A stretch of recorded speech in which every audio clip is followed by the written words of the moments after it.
The vaulted chamber of the Galactic Council thrummed with tension, its crystalline walls reflecting the subdued glow of distant stars. Hundreds of species sat coiled in their seats, some clicking mandibles, others humming through vocal sacs, all united in their disdain for the solitary figure who stood at the heart of the hall. He was human, broad-shouldered, rigid in posture, his hands folded neatly behind his back. His name was Marcus Hale, Terran ambassador, and the only representative of Earth permitted within the Empire's halls. The silence around him was heavy, almost suffocating, but he met it with the calm of a man who had endured this ritual too many times before. One by one, alien voices rose in ridicule.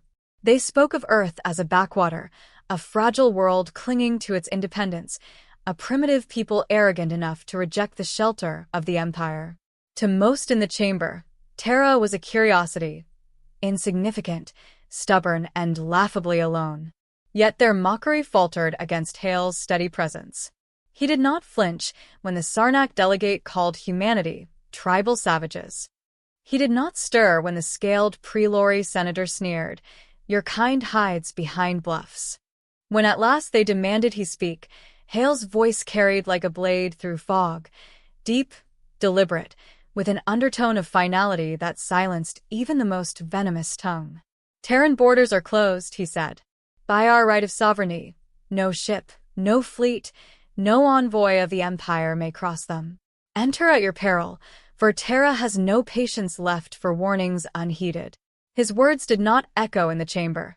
The sound was swallowed whole, leaving only the faint vibration of them lingering in the marrow of those who listened. For a heartbeat, even the Council's most hardened orators found no reply. Then laughter broke like a storm. Dozens of alien dignitaries erupted in mocking tones, derisive whistles, and deranged hisses. The idea that this solitary man could dictate terms to the most expansive empire in known history was absurd beyond measure. On the dais above them all, Emperor Salus leaned upon his obsidian throne, his narrow eyes fixed not on the council but on the human who dared to stand among them. Around him, advisors leaned in to whisper, their jeweled robes whispering against the cold stone. Cassian Veros, High Admiral of the Imperial Navy, rose from his seat and let his words slice through the cacophony. "This is the 10th time we have endured your theatrics, Hale. Enough posturing. Enough empty threats. You cannot expect the Empire to be cowed by superstition and rumor. You lack fleets, colonies, and allies. You are but one world, barely a candle beside our suns. We could snuff you out in a single campaign." Hale regarded the Admiral with something that might have been contempt, though it was tempered with pity. "You misunderstand, Admiral. Terra has no interest in conquest or expansion. We do not measure our survival in colonies or fleets.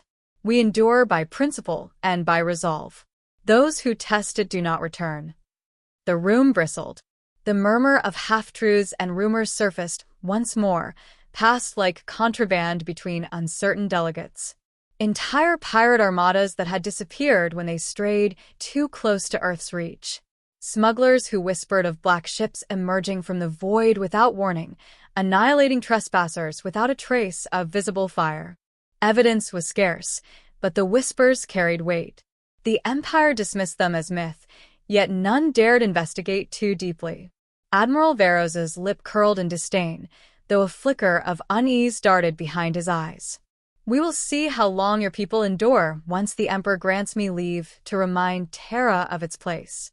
At that, Hale stepped forward, closer to the circle of judgment, his boots ringing against the crystalline floor. His voice did not rise, but its quiet gravity hushed the hall once more. "We are not your subjects, nor will we be. If you seek to test our resolve, know this. Terra will not kneel. We will not surrender. And if you come, you will not return. I say this not to threaten, but to remind you. The boundary is drawn, and it is absolute." He turned on his heel and began to walk from the chamber, his departure punctuated by gasps, hisses, and the guttural rumble of alien outrage. The council erupted anew, but Hale did not look back. His figure dwindled into the shadow of the archway, a lone sentinel leaving behind a chamber filled with disbelief. On the throne, Emperor Salus's expression remained unreadable. His fingers drummed against the armrest as Veros bent to whisper in his ear, urging immediate action. The Emperor gave no reply, though his gaze lingered on the archway long after the human had gone. At last, he raised one hand, silencing the hall with a gesture. "The Terrans test the patience of the Empire," he declared, his voice cold and absolute. "Their audacity must be measured, their resolve tested. Assemble an observation fleet. 40 warships will suffice. They will cross into Terran space and remind these primitives what it means to defy the will of the Empire." Murmurs of approval rippled through the chamber. Veros inclined his head, a wolfish grin breaking across his face as he envisioned the swift humiliation of the Terran upstarts. Far from the throne, where no one could hear, Marcus Hale whispered a final vow to himself as he stepped into the corridor beyond. His tone was calm, but the words carried the weight of a verdict. "You've been warned. Would you like me to expand this section further to around 950 to 1,000 words with deeper description of Marcus Hale's inner thoughts and the political atmosphere, or keep it tight at 800 words as it is now?" "You said." Admiral Cassian Veros stood at the command dais of his flagship, the Imperious Dawn, hands clasped firmly behind his back as the first light of a distant sun washed across the viewport. His fleet stretched in perfect formation behind him, 40 warships of the Empire's finest steel and firepower, engines burning bright against the darkness of Terran space. To him, the mission was a demonstration, nothing more. He would breach the borders of the human homeworld, sweep through its empty void, and return with evidence enough to silence the whispers that had plagued the council chambers. "Status?" he asked, voice smooth yet edged with impatience. "All vessels in formation, Admiral," replied Captain Severin, his second in command. "Communications open. No sign of resistance. No sign of anything." Veros allowed himself a thin smile. He had expected as much. For all their bluster, the Terrans were a single-system species, too cautious to project their presence beyond the reach of their fragile sun. The silence of the void was confirmation enough. He raised his hand, and his voice carried across the fleet's comms, cold and commanding. "People of Terra, hear the voice of the Empire. You have hidden behind your walls and your myths for too long. Submit to the will of Emperor Salus, or be swept aside like the dust of dead worlds." The declaration hung unanswered in the emptiness. Only the static hum of the ship's systems replied. The Admiral's smile hardened. "Forward," he ordered. The fleet advanced deeper. Hours passed, then a day, and still nothing. No defense satellites, no patrol craft, no planetary broadcast. Yet their instruments began to falter, sensor echoes multiplied, navigation readings bent subtly off course. It was as if the void itself resisted their presence. Engineers reported anomalies, impossible gravitic shifts, comms interference with no discernible source. Veros dismissed it as Terran trickery, crude jamming perhaps, desperate tactics to delay the inevitable. On the second day, something appeared. A ship, if it could be called that, slipped into their path without warning. It was unlike any vessel Veros had ever seen. Black as the void, its angles harsh, its form unnaturally still. It bore no markings, no running lights, no visible weapons. It simply drifted, silent and unyielding, at the center of their advance. "Contact," Captain Severin said, his voice strained. "Single Terran vessel detected. No ID, no transponder, no emissions." "Magnify," Veros ordered. The screen filled with its ominous shape. Smaller than an Imperial cruiser, yet its presence seemed to dominate the space around it. Veros leaned closer, narrowing his eyes. A voice crackled across every channel at once, deep and steady, masculine but stripped of identity. It was not a request, nor even a threat. It was a decree. "You are in violation of Terran space. Turn back now." The words reverberated through the Imperious Dawn, carrying an unnatural weight. For the briefest instant, Veros felt something stir in his chest, a shadow of doubt, but he crushed it quickly. "Primitive theatrics," he scoffed. "Transmit reply, This is the fleet of the Galactic Empire. You will stand down or be destroyed. Yet before the order could be relayed, the Terran vessel vanished. Not cloaked, not warped, vanished. One moment it filled the screen. The next it was gone, leaving only empty stars. Where did it go? Severin demanded, fingers racing across the console. Lost from sensors, Admiral, the sensor chief called. No trace of departure. No energy signature. A ripple of unease spread through the bridge, though none dared voice it. Veros clenched his fists. Maintain course. If they think shadows will frighten us, they miscalculate. Minutes later, the last ship in their rear formation detonated. A bloom of light flared and vanished, leaving only wreckage drifting in silence. No weapon signature, no detectable strike. One moment intact, the next reduced to fragments. Panic surged across the fleet channels before discipline snapped them back into formation. Report. Veros barked. No projectile, no energy beam, nothing, Admiral. It's as if the ship simply collapsed from within. Veros felt the sting of unease grow sharper, but he forced his voice into steel. Coincidence. Mechanical failure. Press forward. Terra will not break us with tricks.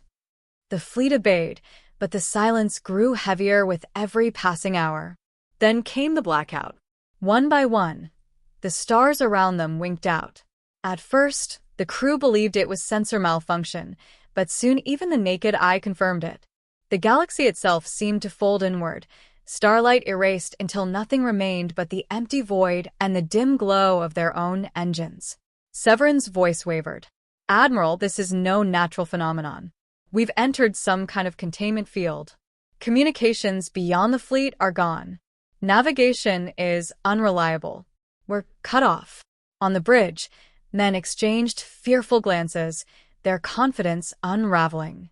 Veros stood rigid, though sweat prickled at the back of his neck. The void pressed in like a coffin.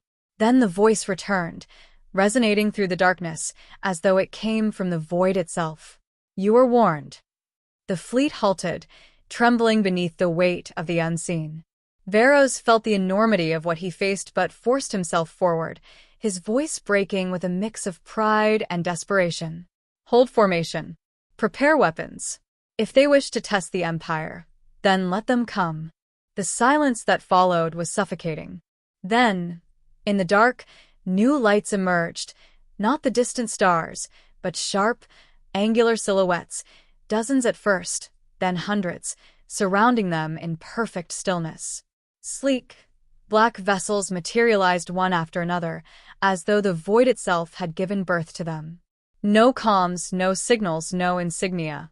Just the silent judgment of Terra, encircling the invaders like predators closing in on prey. Veros gripped the railing until his knuckles whitened. His arrogance began to falter, though he would never let his crew see it. Weapons online. We are the Empire. Remember that. But deep within him, a voice he could not silence whispered the truth. They had crossed a threshold that should never have been breached. The black shapes hung in the void like sentinels carved from the night itself, their numbers swelling until the Imperial fleet seemed reduced to a mere handful of intruders surrounded by a silent host. No engines flared, no weapons gleamed, yet their presence pressed against the minds of every man aboard the Imperious Dawn. Even Admiral Veros, whose pride had steeled him against fear for decades, felt his composure strain beneath the enormity of what stood against him. He forced his voice to remain steady, though the words carried more to reassure himself than his men. Target them. Fire at will. Dozens of Imperial cruisers unleashed their arsenals in unison. Brilliant lances of plasma, waves of missiles, and beams of coherent light streaked into the void, converging upon the nearest Terran vessel.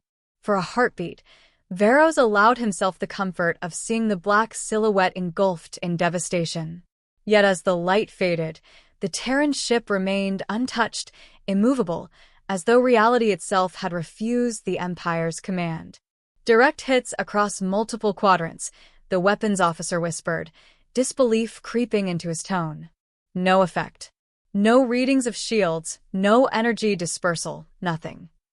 Before Varos could demand another salvo, the retaliation came. It was not fire, not light, not anything recognizable as weaponry. One of the cruisers simply imploded, collapsing inward in a silent flash that left only fragments drifting outward. Another vanished entirely, erased without trace, its place in formation filled only by empty darkness.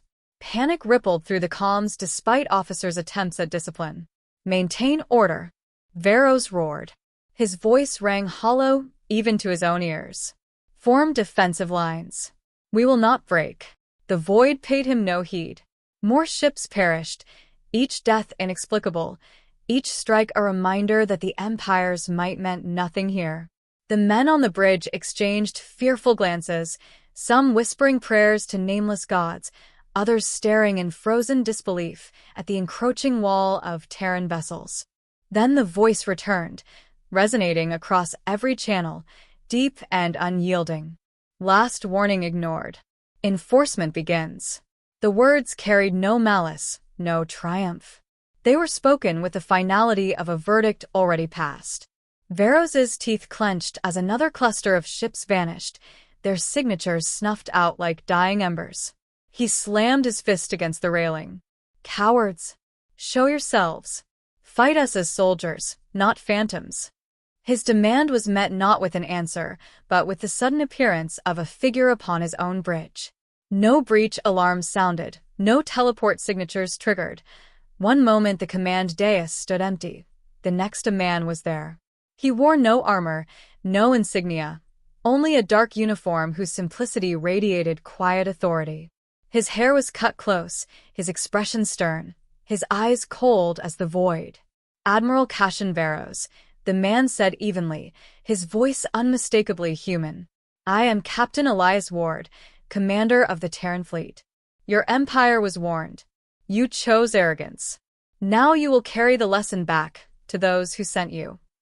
Weapons were raised instinctively by the bridge guards, but Varos halted them with a gesture. Though his pride screamed to resist, something deeper, primal, warned him that defiance in this moment would be suicide. "You slaughter my men without honor," Varos spat. "This is not war. It is execution." Ward's gaze did not waver. "It is consequence. Terra seeks no conquest, no expansion. But we will not permit violation. The Empire consumes, enslaves, strips worlds bare. Against us, you will find no conquest, only a wall. A wall your empire will break upon." The silence that followed was suffocating. Varos searched the captain's face for any trace of doubt, any flicker of pride that might be exploited. He found none. There was only conviction, carved into the man's very being, a certainty that made even the most disciplined officer tremble. "You expect me to crawl back and admit defeat?" Varos snarled. Ward shook his head. "Not defeat. Truth. The Empire must know Terra is not prey to be hunted. You will leave here as the sole witness to carry that message. The rest of your fleet is already gone." Varos turned sharply toward the sensor display. Where once 40 ships had formed a proud spearhead, only the imperious Dawn remained, alone amidst the silent Terran host. He felt the air drain from his lungs, his chest tightening with the weight of realization. His pride fought to deny it, but the evidence was undeniable. The Empire's strength had been measured, and it had been found wanting. Ward stepped closer, his presence commanding without need of force. "Your life is spared not out of mercy, but necessity. One survivor must remain, or arrogance will demand another fleet. Remember what you saw here. Tell them. Terra is not to be crossed." For the first time in years, Varos found no words. His throat constricted, his mind struggled to reconcile the truth before him. He had led fleets that razed worlds, crushed rebellions, scattered pirate kings into ash. Yet in this moment he stood powerless, humbled before a man whose quiet certainty outweighed the firepower of an empire. Ward turned, and in the space of a blink he was gone, leaving only silence in his wake. On the viewport, the Terran vessels began to fade, one after another, dissolving back into the void until nothing remained. The stars returned, their cold light revealing the shattered remnants of ships and the emptiness of space. The comms crackled weakly, the voice of a surviving crewman trembling. "Admiral, what are your orders?" Veros stared into the endless black, the echo of Ward's words burning in his mind. At last, he answered, his voice stripped of its former arrogance, heavy with the weight of survival. "Set course for Corvaris Prime. We return alone." And though none on the bridge dared to speak it aloud, each man understood the truth as clearly as their admiral did.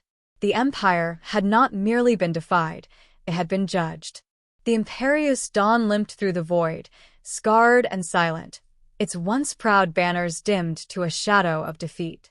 Admiral Cassian Veros stood rigid upon the bridge as the ship emerged from hyperspace above Corvaris Prime.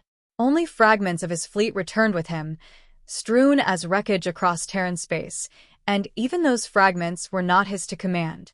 He was alone, burdened with a message no soldier of the Empire wished to carry. His eyes, hollowed by the weight of what he had witnessed, remained fixed upon the sprawling jewel of the Imperial capital below. It glittered like a monument to arrogance, oblivious to the humiliation suffered at the edge of Terran borders. When the vessel descended into dock, a hush fell over the hangars. Thousands of men had departed under Veros's banner, but only he returned. Rumors surged through the corridors before he had even stepped from the airlock. Whispers of impossible weapons, of black ships that moved like shadows, of an enemy that fought without firing. The silence of his crew, the haunted stares of survivors who had watched from afar, spoke louder than any report. By the time Veros entered the Emperor's hall, dread had already preceded him. Emperor Salus awaited upon his obsidian throne, eyes burning with the cold fire of restrained fury. Advisors flanked him, eager to cast blame, eager to demand vengeance. Veros walked the long expanse alone, his boots striking stone like the toll of a funeral bell. When at last he reached the dais, he fell to one knee, not from fealty, but from exhaustion. "Rise," Salus commanded, his voice sharp as tempered steel. "Report." Veros stood, his hands trembling though he forced them still. He recounted the incursion, his words precise yet heavy with the weight of disbelief. He spoke of the lone Terran ship that had delivered their warning, of the anomalies that twisted space itself, of the fleet that encircled his armada and dismantled it without a shot visible to the eye.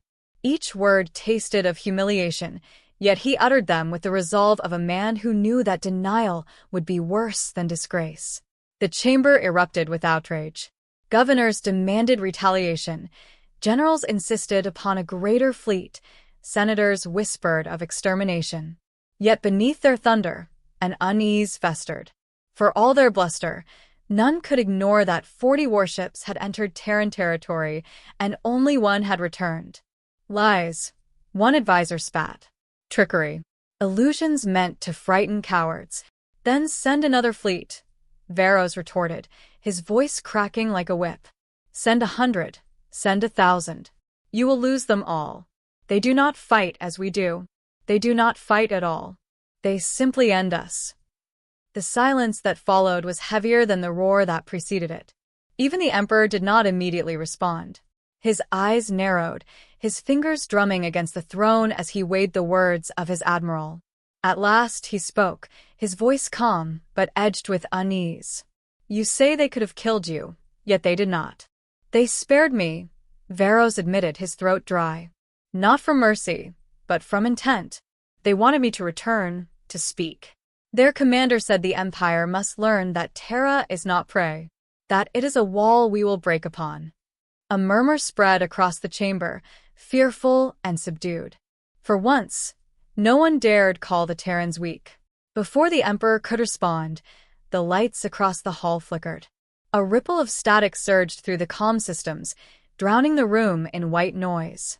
Then the noise cleared, and a figure appeared, projected in cold clarity before the throne.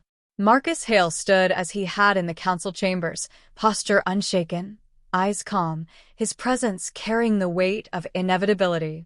"Empire of Salus," he declared, his voice echoing through every comm channel across the capital, across every world in the Empire. You were warned. Terra seeks no conquest. Terra claims no dominion. But Terra will not yield. We will not kneel. We will not forgive another violation.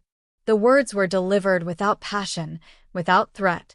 They were simple fact, a truth spoken as surely as the rising of a sun. You send fleets, and they vanish. You send conquerors, and they return broken. Take this not as boast, but as certainty. Leave our borders untouched, and we shall remain as we are, silent, apart, uninterested in your empire. But cross them again, and there will be no survivors to carry the message back. The image faded, the silence it left behind deafening. Even the Emperor did not speak at once. Around him, fear whispered through the ranks of the mighty. Senators leaned into hushed conspiracies, generals stared at the floor, and governors shifted uneasily in their robes. It was not a question of whether the Terrans could be conquered, but whether it was worth daring the attempt. At length, Salus rose from his throne, his cloak spilling down like a shadow. His voice rang out, firm yet tempered with restraint. By decree of the Empire, Terran space is forbidden. No ship, no soldier, no citizen shall trespass their borders.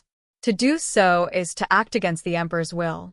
The decree was framed as strength, as command, but those who listened heard the truth within it. It was not the Terrans who feared the Empire.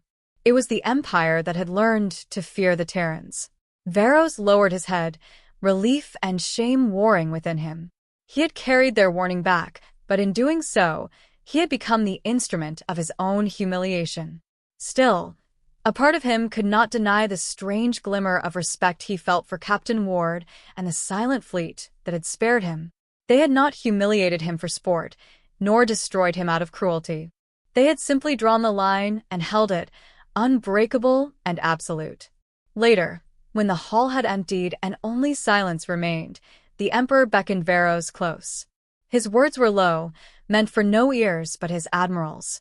"Tell me, Cassian, when you looked into that man's eyes, what did you see?" Varos's jaw clenched as the memory returned, sharper than any blade. He spoke the truth, though it tasted bitter. Not hatred, not anger, pity. The Emperor's gaze drifted to the stars beyond the throne room's high windows. For the first time in his reign, he wondered if the vastness of the Empire had finally met something greater, not in size, nor in number, but in resolve. And though no one would dare to admit it, the shadow of Terra stretched across the galaxy, a silent reminder of the wall none would ever breach.